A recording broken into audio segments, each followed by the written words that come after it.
এখানকার অধিকাংশ চাষিরা ধান পাট গমের কৃষি জমিতে বিকল্প চাষ হিসেবে ফুলের চারা চাষকেই বেছে নিয়েছেন।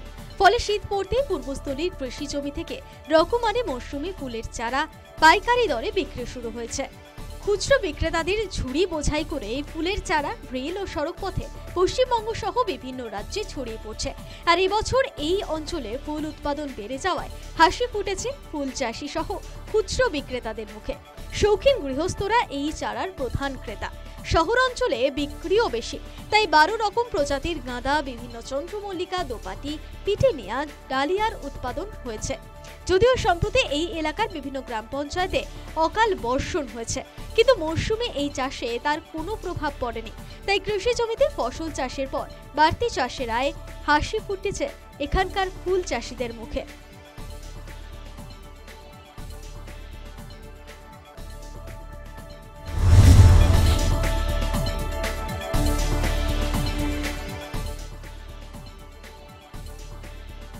আমন ধানের অপেক্ষায় থাকে ডুলি শিল্পীরা। এখন ধান কেটে ঘরে তোলার মরশুম শুরু হয়েছে, আর এই সময়টার অপেক্ষাতেই থাকেন এই শিল্পীরা। যুগের সঙ্গে তাল মিলিয়ে অনেক কিছুই পাল্টে গিয়েছে।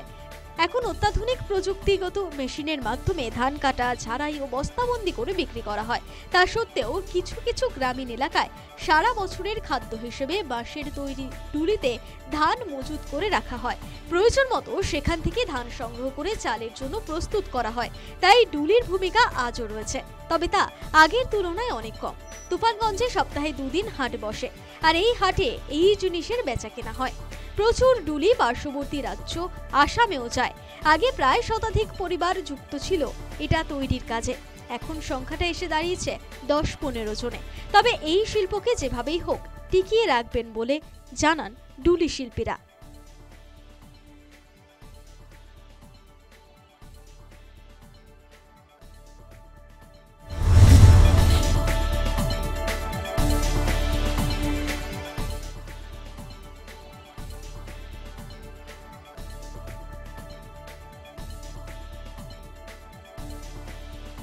শীত পড়তে মেলা উৎসবের পাশাপাশি আয়োজন করা হচ্ছে বিভিন্ন খেলার আসর। ডানলপ বয়েজ ক্লাবের আয়োজনে ডানলপ মাঠে হচ্ছে 7 দিনের এক ক্রিকেট টুর্নামেন্ট, যেখানে অংশ নিয়েছে 16টি দল। এই খেলা দেখতে রোজই এখানে ভিড় জমাচ্ছেন দর্শক। দর্শকের পাশাপাশি উপস্থিত থাকছেন রাজনৈতিক ব্যক্তিত্বরাও। যেমন এদিন উপস্থিত ছিলেন সপ্তগ্রামের বিধায়ক তপন দাশগুপ্ত এবং এই বিধানসভার আরেক প্রার্থী দেবব্রত বিশ্বাস। মাঠের বাইরে নানা পারস্পরিক রাজনৈতিক চাপানোতর থাকলেও এদিন এই খেলাকে কেন্দ্র করে মিলিত হলেন সকলে। খেলা দেখার পাশাপাশি রাজনৈতিক দুই দলের এই সৌজন্য উপভোগ করলেন উপস্থিত সকলে।